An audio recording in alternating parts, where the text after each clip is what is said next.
Hello student, कैसे हैं आप सब।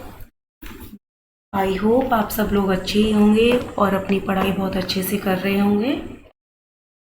चाहे लॉकडाउन हो या कोई भी कंडीशन हो, लेकिन बच्चों आपको स्टडी छोड़नी नहीं है।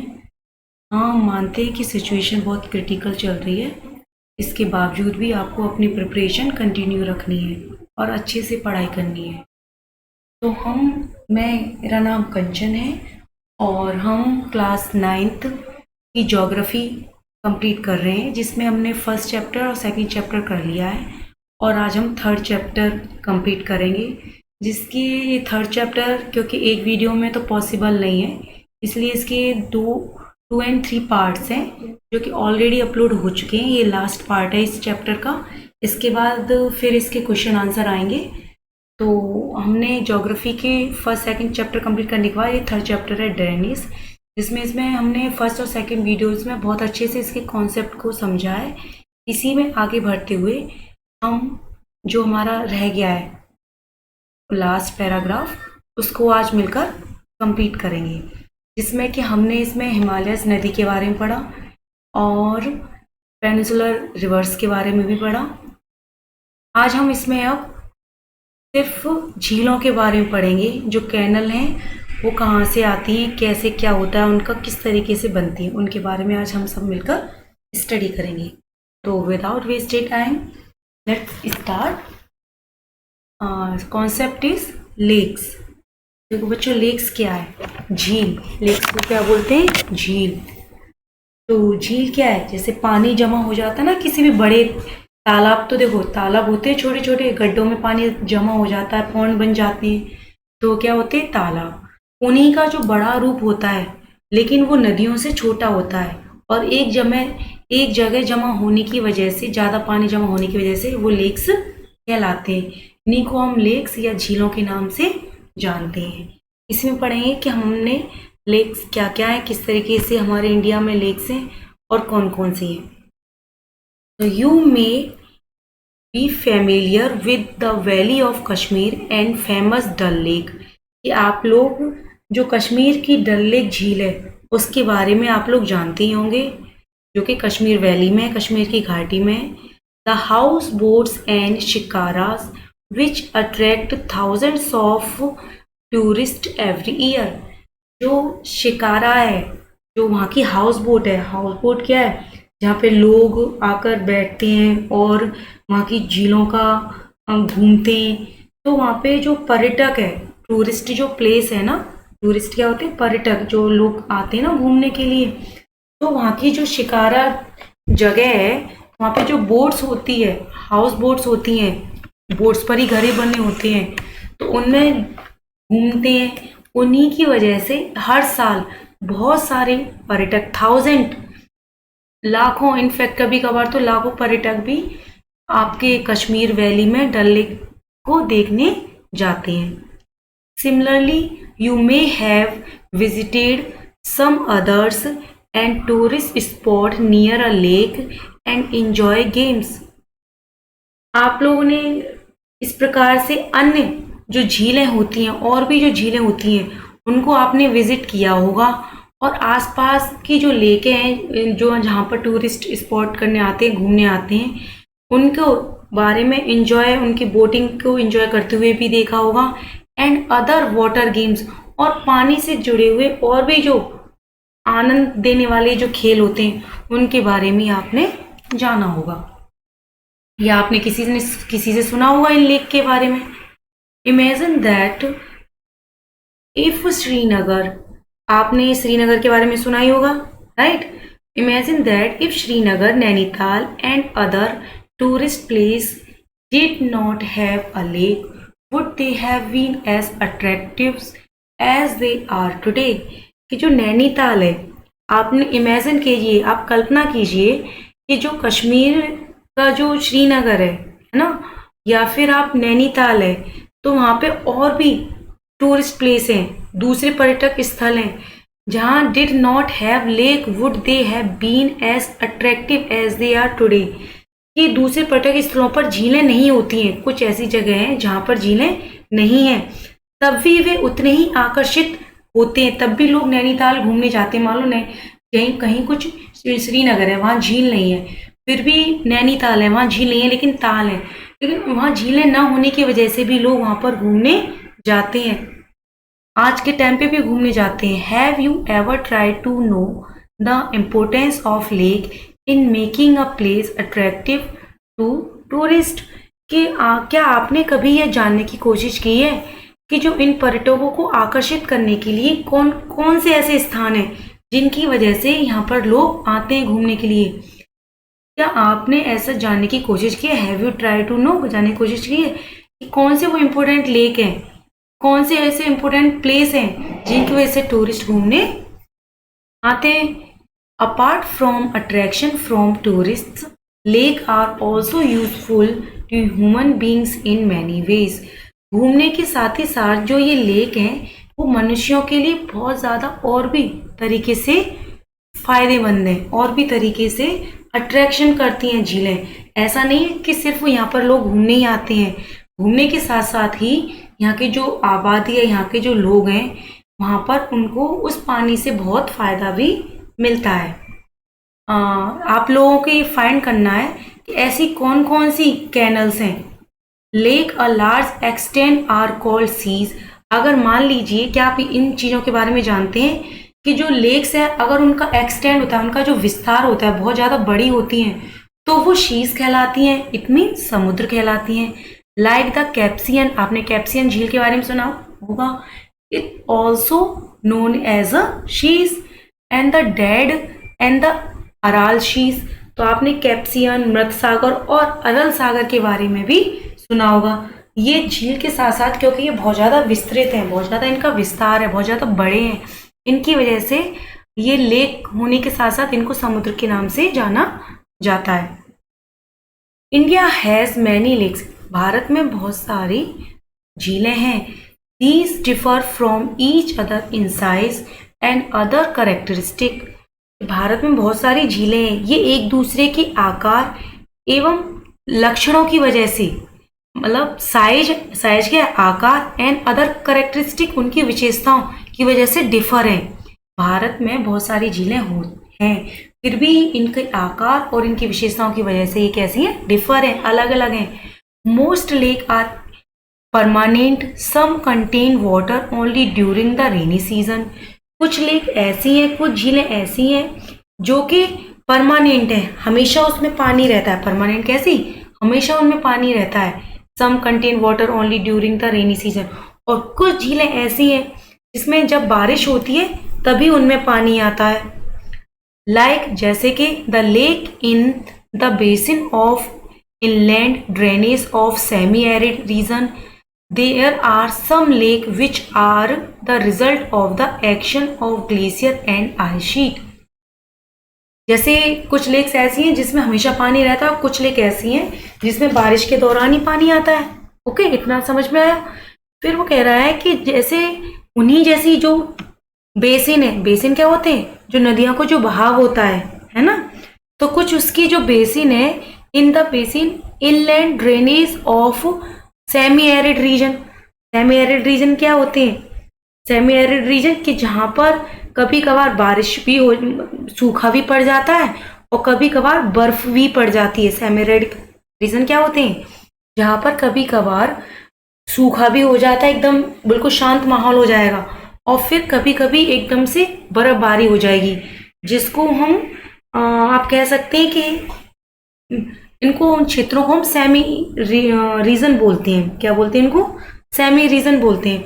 तो वहाँ पर जो ड्रेनेज सिस्टम है, वहाँ का जो बहाव है नदियों का, तो ऐसे कुछ रीजन में भी ऐसी नदियों को देखने को मिलता है जिनकी कुछ नदियों की वजह से लेक का निर्माण हुआ है। Okay, there are some lake which are the result of the action glaciers and ice sheets, while others have been formed by wind, river, action and human activities। जिनका कुछ ऐसी भी नदियों का निर्माण होता है जो किसकी वजह से होता है? आपकी जो सेमी एरिड तो होते हैं अर्धशुष्क, मैंने बताया कि कभी कभार सूखा और कभी कभार गीला, लेकिन कुछ नदियां, कुछ लेक ऐसी भी हैं जिनकी ग्लेशियर की वजह से, ग्लेशियर कैसा, जो पहाड़ों से बर्फबारी जो होती है, ग्लेशियर क्या है, हिमानियाँ, जो पहाड़ों से बर्फबारिश होती है, बारिश होती है या आइस मेल्ट होती है, तो उन ice sheets other while others have been formed by wind, उनकी जो आइस की वजह से, पिघलने की वजह से और हवा के चलने से, है ना, नदियों में कुछ एक्टिविटीज होने की वजह से भी कुछ लेक का निर्माण हुआ है, कुछ झीलों का भी निर्माण हुआ है। किसकी वजह से? Glacier and ice sheets and wind, reverse action and human activities की वजह से भी लेक का निर्माण हुआ है। The meandering river across a floodplain form cut off that are developed into oxbow lakes। कि एक मेंडर्स क्या होते हैं? विसर्प। आपने देखा था ना, जो नदियां चलते चलते वो टेढ़ा मेढ़ा अपना रास्ता बना लेती हैं, तो क्या वो कहलाते हैं? वो मेंडर्स कहलाते हैं। तो जो मेंडर्स होते हैं, जब उन क्षेत्रों में फ्लड आता है, बाढ़ आती है, तो उनकी वजह से ये क्या होते हैं? कट ऑफ हो जाते हैं, ये अपने स्थान से अलग हट जाती हैं, मेंडर्स में कट हो जाती हैं। मैं एक डायग्राम के थ्रू समझाती हूँ आपको, थोड़ा सा पिक्चर्स बनाकर। एक सेकेंड, देखो ये क्या होते हैं आपके, ये मेंडर्स है ना, ये इस तरीके से, इनको हम नदियों का बहाव चलकर आता है, जब नदियां इस तरीके से बहने लगती हैं तो उनको क्या कहते हैं? मेंडर्स। जब ये नदियों में जब बाढ़ आती है, ठीक है, इन बाढ़ों की वजह से क्या होता है कि यहाँ से कटाव हो जाता है। अब क्या करती है, ये जो नदी यहाँ से चलकर आ रही थी, अभी इसने अपना रास्ता बदल लिया है और यहाँ से इस तरीके से चलते हुए फिर ऐसे बना रही थी। अब ये वाला जो क्षेत्र है, तो भाई यहाँ तो नदी पहले बह रही थी, अब इस नदी में जो बहने की वजह से यहाँ पानी तो इकट्ठा हो गया है, अब बाढ़ आने की वजह से इसने अपना रास्ता काट लिया है, यानी इस अपने रास्ते से हट गई है। अब ये नदी इस तरीके से जब ये निर्माण करती है तो हम इसको ऑक्सबो लेक बोलते हैं। क्या बोलते हैं इसको? ऑक्सबो लेक बोलते हैं। ओके, मेंडर्स यानी कि विसर्प। जब ये विसर्प अपना रास्ता छोड़कर किसी दूसरे रास्ते से अपना रास्ता बना लेते हैं और उस रास्ते से जमा हुआ पानी, पहले का जमा हुआ पानी, वही हमारी ऑक्सबो लेक कहलाती है। ओके, तो आपने ये समझा ये ऑक्सबो लेक क्या होती है? इसके बारे में आप क्वेश्चंस बनते हैं आपके एग्जाम में कि ऑक्सबो लेक का निर्माण क्या होता है, आप इनके बारे में बताइए। तो इन सारी चीज़ों के बारे में आपको नॉलेज होनी ही चाहिए। हाँ, spits are bars from lagoons in the coastal areas that the Chilka's lake and Pulicat lake and the Kolleru lake. अब देखो, अब इस तरीके से बहुत सारी नदियों का निर्माण हुआ है, ठीक है। स्पिट यानी बार और यानी रौदिका, जो तटीय क्षेत्र में जो हमारे कोस्ट एरियाज कौन से होते हैं? जो समुद्र के तट वाले जो एरियाज होते हैं, ठीक है ना। इसी तरीके से वहां से बहुत सारी झीलों का निर्माण हुआ है। उनमें से एक चिल्का लेक है। कौन सी लेक है? चिल्का लेक है, पुलिकट झील है और कोलूर झील भी है। Pulicat lake, Chilika lake and Kolleru lake भी स्थित है। किनकी वजह से? ये ऑक्सबो के निर्माण की वजह से इन झीलों का भी नाम पड़ा है, जो कि कोस्टल एरियाज में स्थित है। आपसे ये पूछा जा सकता है कि where is located the Chilka lake and Pulicat lake and Kolleru lake, तो you have to give answer in word in coastal areas. Okay, next line is this, lake in the region of inland drainage are sometimes seasonal, for example the Sambhar lake in Rajasthan. देखो, कुछ lake मैंने पहले ही बताया था कि जो कुछ lake हैं वो क्या है? अपने सीजनल है, यानी हमेशा उनमें पानी नहीं रहता है, जब बारिश होती है तभी पानी होता है। उन्हीं में से एक आपका एग्जाम्पल है जो राजस्थान में सामर झील है, सामर लेक है, वो क्या है? सीजनल लेक का एग्जाम्पल है। ओके, तो which lake is located in Rajasthan, तो आप क्या बोलेंगे? वो सीजनल लेक है। Seasonal lake, Sambhar lake is a seasonal lake is located in Rajasthan. Okay, which is a salt water lake, it's water is used for producing salt. अच्छा, जो ये आपकी जो सामर लेक है वो कैसी लेक है? साल्ट वाटर है। इसका पानी कैसा है? खारा पानी है, सॉल्ट बनाते हैं। और जो वहाँ के लोग हैं उस नदी का, उस झील का पानी के खारा होने की वजह से, साल्ट वाटर होने की वजह से उससे नमक भी प्रोड्यूस करते हैं। कहाँ के लोग? राजस्थान के लोग, क्योंकि वहाँ के जो पानी में क्या लवणता है, नमक की अधिक मात्रा है, इसकी वजह से वो लोग उस पानी से नमक का भी निर्माण करते हैं। किस पानी से? सामर लेक के पानी से। Okay. Most of the fresh water lake are in the Himalaya region. ज़्यादातर जो फ्रेश वाटर की जो लेक है, झीलें हैं, उनका जो ओरिजन है, उनका जो रीजन है, उनका जो क्षेत्र है, वो कहाँ है आपका? हिमालय में है। They are glacier origin. In other words, they formed when glacier due out a basin which was later filled with snow melt. कि जब वो पानी की अधिकांश झीलें कहाँ है? हिमालय के क्षेत्र में। ओके। और ये जब ये नदियाँ, जब ये बर्फ आपकी पिघलती है, जब हिमालय से बर्फ पिघलती है, और उसी की वजह से क्या करते हैं, ये गहरी बन जाती हैं। कैसी बन जाती हैं? जो उनका जो बहाव होता है, ग्लेशियर से जो बर्फ बहती है, तो उसकी वजह से कैसी बन जाती हैं? ये गहरी हो जाती हैं और ये पानी से भर जाती हैं विद स्नो मेल्ट। किसकी वजह से? बर्फ के पिघलने की वजह से, यानी हिम के पिघलने की वजह से इन नदियों में मीठा पानी होता है, और ये जो बेसिन है, ये बहुत ज़्यादा गहरा भी होता है। In the contrast is the result of tectonic activities. अब क्या होता है कि जो ये बाद में जब पिघलने की वजह से जब ये भर जाती हैं, तो किसी किसी क्षेत्रों में क्या होता है, ये मिट्टी में मार्ग में बाधा बन जाते हैं, टेक्टोनिक प्लेट्स बन जाते हैं। इससे पानी ज़्यादा होने की वजह से जो ये लेक हैं, ये क्या करती हैं कि जो tectonic activities which was the later filled the Wular Lake in Jammu and Kashmir in contrast। कि जो वूलर लेक है, जो जम्मू कश्मीर की जो वूलर लेक है, वो कैसी कॉन्ट्रास्ट है, ठीक है, लगातार चलने वाली है। Is the result of tectonic activities. जो हमारी वूलर लेक है, झील है, उसकी वजह से भूगर्भीय क्रियाओं भी से बनी रहती है। कश्मीर की वूलर झील कैसे बनी है? भूगर्भीय क्रियाओं से बनी है। टेक्टोनिक के बारे में मैंने आपको जो वीडियोस पढ़ी है पहले की, उनमें समझाया कि टेक्टोनिक प्लेट्स होती क्या है। ओके।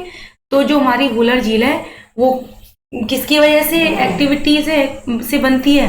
टेक्टोनिक एक्टिविटीज की वजह से, ठीक है, जो कि कश्मीर में। It is the largest fresh water lake in India. और यह भारत में सबसे बड़ी फ्रेश वाटर की झील है। कौन सी? वूलर झील। The Dal lake, Bhimtal, Nainital, Loktak and Barapani are some other important fresh water. अब ये कुछ और झीलों के भी नाम है। कौन कौन सी? डल झील, भीमताल, नैनीताल और लोकटक और बाड़ापानी। कुछ महत्वपूर्ण और भी झीलें हैं जिनका पानी कैसा है? मीठे पानी की झीलें हैं। लेकिन जो सबसे लार्जेस्ट है झील, वो कौन सी? आपकी वूलर झील है, ठीक है, जो कि जम्मू कश्मीर में। Apart from natural lakes, the damming of the rivers from the generation of hydropower gas also led to the formation of lakes such as Guru Gobind Sagar Bhangra Nagal project। कि जो नेचुरल जो झीलों का निर्माण होने के बावजूद, यानी इन झीलों के अतिरिक्त भी जो damming of the rivers of the generation of hydro power, इन जो अलग तरीके से जो ये नदियों का जो निर्माण हुआ है, जो प्राकृतिक तरीके से जो नदी झीलों का जो निर्माण हुआ है, उन झीलों के अलावा भी मनुष्य ने अपनी खुद की भी झीलें बनाई हुई हैं, जिसकी वजह से हमारी क्या होता है? इलेक्ट्रिसिटी जनरेट होती है। उसमें कई सारे बांध बनाए गए हैं, जिसकी वजह से, और झीलों का निर्माण किया गया है, और उसकी वजह से हाइड्रो पावर हैज लेड, और उनकी वजह से क्या होता है? इलेक्ट्रिसिटी का भी निर्माण होता है।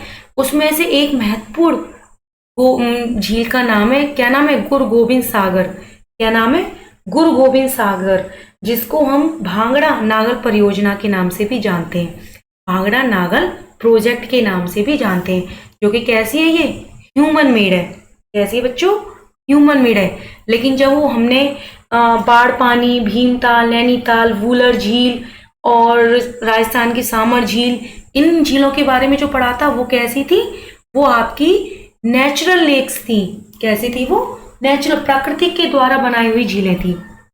ओके, आप लोग ये एक्टिविटीज कर सकते हैं, क्योंकि मैंने अभी कुछ झीलों के नाम बोले हैं कि उसमें से आप कुछ नेचुरल झीलों के नाम लिखिए और कुछ आर्टिफिशियल झीलों के नाम लिखिए और उन पर फाइंड आउट कीजिए। गूगल पे फाइंड करें या एटलस पे देखें और उनको अपनी कॉपी में राइट डाउन कर सकते हैं कि कौन सी ह्यूमन मेड झीलें और कौन सी नेचुरल झीलें। ओके, लेक आर ऑफ, जो लेक्स है हमारी, जो झीलें हैं, lakes are of great value to human beings. जो झीलें हैं वो कैसी हैं? मनुष्य के लिए बहुत ही ज्यादा अत्यधिक लाभदायक है। A lake helps to regulate the flow of a river. जो झील है वो नदी के बहाव को बनाने में या उसका सहायता, नदी को भी सहायता देती है। जो झील है वो हेल्प करती है किसको? रिवर के फ्लो को भी हेल्प करती है, उसके बहाव को बनाने में हेल्प करती है। During heavy rain it's prevents flood and during the dry season it helps to maintain and even flow of water lakes. कि जब इन झीलों में पानी अत्यधिक होने की वजह से इसमें बाढ़ आ जाती है, और ये जो बाढ़ होने की वजह से ड्यूरिंग हैवी रेन्स, बारिश अत्यधिक होने की वजह से, इट प्रिवेंट्स फ्लड, ये जो नदियों में बाढ़ आ जाती है बारिश होने की वजह से, और ये जो हमारी झीलें हैं ये बाढ़ आने में, हमारा रोकने में हमारी सहायता भी करती हैं। जो झीलें हैं, जब बारिश का पानी नदियों में ज़्यादा बढ़ जाता है तो क्या होता है कि बाढ़ आती है, और उस दौरान ये झील हमारी हेल्प करती हैं। और ड्राई सीजन, जब सूखा पड़ता है उस दौरान भी हमारी हेल्प करती हैं। It helps to maintain and even flow of water. और यह केवल ऐसा नहीं कि इन्हीं चीज़ों में हमारी हेल्प करती हैं, ये हमारे जो पानी का, जो माउंटेन से पानी आ रहा है, जो हमारी बर्फ पिघलती है, उससे भी ये हमारी सहायता करती हैं, उनका संतुलन बनाने में ये सहायता करती हैं। They moderate the climate of surroundings यहाँ से है, lakes can also be used for developing hydro power. और लेक की वजह से ही बहुत ज़्यादा बिजली का उत्पादन भी होता है, जल विद्युत भी उत्पन्न किया जा सकता है। They moderate the climate of surrounding, maintains the aquatic ecosystem, enhance the natural beauty, helps develop tourism and providing reactions। कि ये जो आसपास के जो क्षेत्र होते हैं, इसकी जलवायु के जो आसपास के क्षेत्र होते हैं उनको भी सामान्य बनाती है। कौन? झीलें। और जो जल के परितंत्र होते हैं, जो जल जो हमारा इकट्ठा हो जाता है, जल के जो परितंत्र होते हैं उनको भी संतुलित रखती है। साथ ही साथ झीलों की जो प्राकृतिक सुंदरता है, जो नेचुरल ब्यूटी है, वे पर्यटन को क्या करती हैं? आकर्षित करती हैं। लोग बाहर से घूमने आते हैं, एक से दूसरी जगह उन्हें घूमने का मौका मिलता है, और यह हमें प्रोवाइडिंग रिक्रिएशन, और ये हमारा मनोरंजन भी प्रदान करती है। कौन? झील। देखो कितने काम में आती है, टूरिस्ट के लिए भी काम आती है, हाइड्रो इलेक्ट्रिसिटी वगैरह बनाने में भी काम आती हैं, जब नदियों में बाढ़ वगैरह आने को होती है उस दौरान भी ये हमारी हेल्प करती हैं, राइट। और साथ ही साथ ये नदियों के बहाव में संतुलित बनाने के लिए भी ये नदियों की हेल्प करती हैं। Okay, next topic is role of rivers in the economy. कि जो हमारी नदी है उनका किस तरीके से हमारी इकोनॉमी में, हमारी आर्थिक व्यवस्था में किस तरीके से महत्व है, नदियों का अर्थव्यवस्था में महत्व। Role of rivers in the economy. Okay, rivers have been fundamental importance throughout the human history। कि जो हमारी नदियां हैं वो मानव इतिहास में नदियों का अत्यधिक महत्व रहा है। Water from reverse is basic natural resources essential for various human activities. कि नदियों का जो जल है प्राकृतिक संसाधन, नेचुरल रिसोर्स क्या है? प्राकृतिक संसाधन है, तथा अनेक essential for various human activities, साथ ही साथ ये मनुष्यों के बहुत सारे कामों में, बहुत सारे काम जो वो मनुष्य करते हैं उनकी एक्टिविटीज में भी बहुत ज़्यादा क्रियाकलाप में उनके लिए अनिवार्य, बहुत ज़्यादा इम्पोर्टेंट है। Therefore the river bank have attracted settles from ancient time, these settlements have now became big cities. इसलिए देयरफॉर इसलिए यही कारण है कि जो नदियों के जो तट हैं, जो रिवर बैंक्स क्या है, नदियों के तट, रिवर बैंक को क्या बोलते हैं, नदियों के तट, have attracted settler from ancient time. जो नदियों के तट है प्राचीन काल से ही आदिवासियों को लिए अपनी ओर आकर्षित करते हैं। जो नदियों के तट हैं शुरू से ही आदिवासियों को अपनी ओर आकर्षित करते हैं। भाई जाहिर सी बात है, जो जंगल के आसपास के क्षेत्र होंगे जहाँ नदी पानी वगैरह की सुविधा ज्यादा होगी, लोग वहीं जाकर रहते हैं। अगर आप लोग आज के टाइम पे भी देखो तो कोई भी कहीं भी घर लेता है अपना नया, तो सबसे पहले पानी की सुविधा देखता है कि नहीं। इसी तरीके से पुराने टाइम में भी जो आदिवासी लोग थे वो नदियों के तट पर जाकर रहते थे, ठीक है ना। और इसी वजह से the settlement have now become big city, और धीरे धीरे वही जो पास में जो नदियों के आसपास के जो क्षेत्र है जहाँ पर आदिवासी लोग रहते थे, वहीं पर अब क्या है, बड़ी बड़ी सिटीज का निर्माण हो चुका है, बड़े बड़े शहरों का निर्माण हो चुका है। Make a list of cities in your state which are located on the bank of river. आप लोग एक लिस्ट बना सकते हैं कि आपके कौन कौन से सिटीज हैं, कौन कौन से नगर ऐसे हैं जो कि नदियों के तट के किनारे हैं। जैसे कि आपका आगरा है, यमुना के तट है, वाराणसी है, गंगा के तट पर है। इस तरीके से और भी आप शहरों के नाम फाइंड आउट कर सकते हैं और उनके नाम लिख सकते हैं कि कौन सा सिटी या कौन सा नगर किस नदी के तट पर स्थित है। Okay, using reverse for irrigation, navigation, hydro power generation is of special significance, particularly to a country like India. Water agriculture is also major source of livelihood of the majority of its population. देखो, लेकिन जो भारत है, जो कि जहाँ के लोग, अधिकांश लोग, जो जनसंख्या है वो किस पर डिपेंड है, एग्रीकल्चर पर डिपेंड है। तो जो भारत है, हम लोग क्या करते हैं, यहाँ की जो नदियों का अपना साथ ही हाइड्रो पावर के लिए तो जनरेट करती हैं, इलेक्ट्रिसिटी तो बनाते ही बनाते हैं, फिर भी ज़्यादातर जो हमारा इंडिया की जनसंख्या है वो एग्रीकल्चर पर डिपेंड है। और एग्रीकल्चर पे डिपेंड होने की वजह से ही वो वहाँ पर पानी का सोर्स देखती है। तो ज़्यादातर जो रिवर के पास जो सिटीज़ हैं आपकी, वहाँ पर आप लोग देखेंगे कि ज़्यादातर मेजॉरिटी है पॉपुलेशन की, अत्यधिक जनसंख्या आपकी नदियों के किनारे ही वाले शहरों में पाई जाएगी। क्योंकि हमारी जो जनसंख्या है, हमारे इंडिया की जो जनसंख्या है वो ज़्यादातर इस पर डिपेंड है, एग्रीकल्चर पर डिपेंड है, राइट। इसकी वजह से ये नदियाँ भी उन्हीं पर, नदियों के किनारे वाले शहरों में पॉपुलेशन ज़्यादा देखने को मिलती है। Next topic is river pollution. ये जो हमारे हम नदियों का यूज़ तो कर रहे हैं, तो जब नदियों का यूज़ करेंगे तो जाहिर सी बात है कि पॉल्यूशन भी होगा। तो the growing domestic, municipal, industrial and agriculture damage for water from reverse naturally affects the quality of water. तो जो जल की जो घरेलू या औद्योगिक या कृषि की वजह से हमारी जो रिवर है उसकी जो क्वालिटी है, उसका जो गुण है, क्वालिटी है, वो क्या इफेक्ट हो रहा है। जो उसकी क्वालिटी है, जो उसका गुण है, वो क्या हो रहा है, अफेक्ट हो रहा है, प्रदूषित हो रहा है। किन किन वजह से, एग्रीकल्चर की वजह से भी, हम जो डोमेस्टिक घर में जो करते हैं कुछ, उसका जो पानी बहाव नदियों में जाता है उसकी वजह से भी, और इंडस्ट्रियल की वजह से भी, औद्योगिकरण की वजह से भी। As result, more and more water is being drained out of the river, reducing their volume.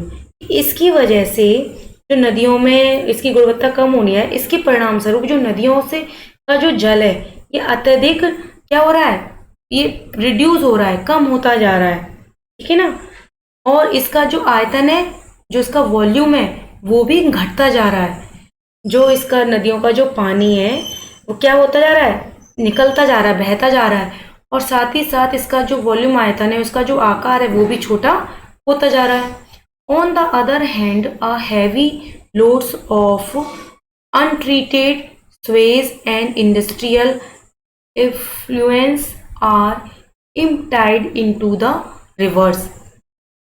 ये जो दूसरी ओर आप लोग देखेंगे कि जो औद्योगिकरण का जो प्रदूषण है, जो हमारा इंडस्ट्रियल एफिलेशन है यानी औद्योगिकरण का जो प्रदूषण है वो क्या हो रहा है, are emptied into the reverse. उसका जो कचरा वगैरह है, उसका जो सारा जो इंडस्ट्रियल का जो कचरा है वो सारा किस में जाके गिरता है, नदियों में जाकर गिरता है। This affects not only the quality of water, ये केवल नदियों की गुणवत्ता को ही प्रभावित नहीं करेगा बल्कि but also the self cleaning capacity of the reverse, कि ये साथ ही ये हमारा जो वॉल्यूम वगैरह कम हो रहा है और जो औद्योगिकरण का जो कचरा वगैरह नदियों में जाकर मिलता है, यह केवल सिर्फ नदी की गुणवत्ता को इफेक्ट नहीं करेगा बल्कि ये नदी के स्वच्छता को भी इफेक्ट करेगा, उसकी क्लीननेस को भी प्रभावित करेगा। फॉर एग्जाम्पल के लिए देखिए कौन सी ऐसी रिवर है, given the adequate stream flow the Ganga water is able to dilute and assimilate pollution loads within 20 kilometre of large city. आप एग्जाम्पल के लिए उदाहरण के लिए देख सकते हैं कि जो हमारा जो पानी बहता है, स्ट्रीम फ्लो है, जो हमारा जल प्रवाह है गंगा का, वो लगभग 20 किलोमीटर के क्षेत्र में फैले बड़े शहरों को गंदगी को समाहित कर लेता है। ये क्या करता है, जो गंगा का जो पानी है वो 20 किलोमीटर तक के क्षेत्र की जो पॉपुलेशन रह रही है और उनका जो गंदगी वगैरह आती है वो क्या किस में आकर गिरती है, वो गंगा में आकर गिरती है, जिसकी वजह से गंगा का पानी कैसा हो गया, पॉल्यूट हो गया, पॉल्यूशन हो गया, जिस प्रदूषण फैलता ही जा रहा है। कम से कम 20 किलोमीटर तक की सिटीज के जो कचरे हैं वो गंगा में आकर गिरता है। लेकिन the increasing urbanization and industrial do not allow it to happen and the pollution level of many rivers has been rising। लेकिन जो लगातार हमारे औद्योगिकरण जो बढ़ रहे हैं, इंडस्ट्रियल जो बढ़ रहे हैं हमारे, ठीक है, और जो शहरीकरण का जो भी उद्गम हो रहा है, जो शहरीकरण भी हमारा बढ़ता है, गांव से शहर बनते जा रहे हैं, इसके कारण ऐसा संभव हो पाता है कि जो अनेक नदियां हैं उनका जो प्रदूषण है वो भी बढ़ता जा रहा है। इंडस्ट्रियलाइजेशन और अर्बनाइजेशन यानी औद्योगिकरण और शहरीकरण की वजह से भी जो पॉल्यूशन है नदियों का वो भी बढ़ता जा रहा है। Concern over rising pollution in our rivers led to the launching of various action plans to clean rivers. इस वजह से कई सारे जो, क्योंकि नदियों का पानी गंदा होता जा रहा है, इस वजह से कई सारे हमारी सरकार ने बहुत सारे प्लान बनाए हैं उसकी गंदगी को साफ करने के लिए, स्वच्छ रखने के लिए कई सारी परियोजनाएं भी स्टार्ट करी हैं। Think about life of human, और क्यों योजना, does your our health get affect by pollute river water, क्योंकि जो नदियों का प्रदूषित पानी है वो हमारी हेल्थ को इफेक्ट कर रहा है, हमारी हेल्थ को प्रभावित कर रहा है, अफेक्ट कर रहा है, उसकी वजह से इन प्लान्स को बनाया जा रहा है। थिंक अबाउट, सोचिए, life of human beings without fresh water, क्या फ्रेश वाटर के बिना क्या जीवन संभव है?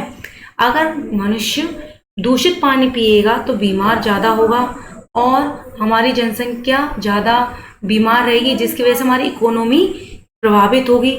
तो हमारे लिए कितना ज़रूरी है कि हम इन नदियों को साफ रखें और इनकी जो योजनाएं चलाई जा रही है उसमें योगदान दें और ज़्यादा से ज़्यादा फ्रेश वाटर को सही यूज़ करें। ओके, तो आप लोग ये देख सकते हैं कि स्वच्छ जल के बिना मानव का जीवन संभव नहीं है, तो इस वजह से हमें इन नदियों का पानी भी अच्छे से यूज़ करना चाहिए और कोशिश करनी चाहिए कि हम इन नदियों को दूषित ना करें।